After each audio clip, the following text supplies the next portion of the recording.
নমস্কার বন্ধুরা, কিয়ান্স ব্লগে তোমাদের সবাইকে স্বাগত। আমি খুব ভালো আছি, আশা করি তোমরা সবাই খুব ভালো আছো। সকালবেলায় এই তিনজন মানুষের ঝগড়ার জন্য ঘুমটা ভেঙে গেল। বিয়েবাড়ি থেকে অনেকটা রাত্রি করে আসায় ঘুম থেকে একটু দেরি করেই উঠলাম, আর উঠেই দেখছি এরা ঝগড়া করছে।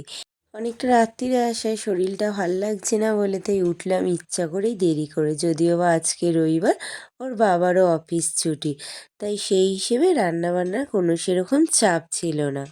কিছু কাজ সেরে ওর বাবার টিফিন করতে চলে আসলাম। পাঁচফোড়ন আর কাঁচা লঙ্কা দিয়ে কাল একটু তরকারি করে নিচ্ছি, ওর বাবা রুটি দিয়ে খাবে।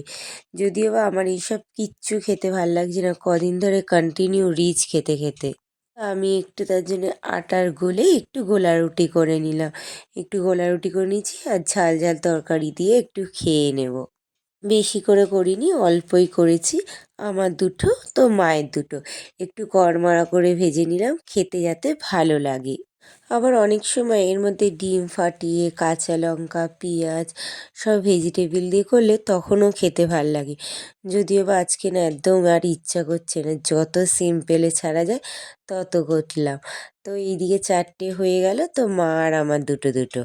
দুদিন ধরে বিয়েবাড়ি যাওয়াতে তো ছেলেকে রাত্রিরে না খাওয়াতে দুধ অনেকটা বেঁচে গেছিলো, তাই ভাবলাম একটু দুধগুলো দিয়ে পায়েস বানিয়ে নিই। তো ঘরে চাল কেনাই ছিল, তো বসিয়ে দিলাম পায়েস। কিছুটা বাতাসা আর কিছুটা গুড় দিয়ে দিলাম, কারণ এখন একটু গুড়ের পায়েসটা খেতেই যদিও বা ভালো লাগে। তো আজকের মতো ভিডিও এইটুকুনি থাক, কাল আবার দেখাবে। তোমরা ভালো থেকো, সুস্থ থেকো আর সাবধানে।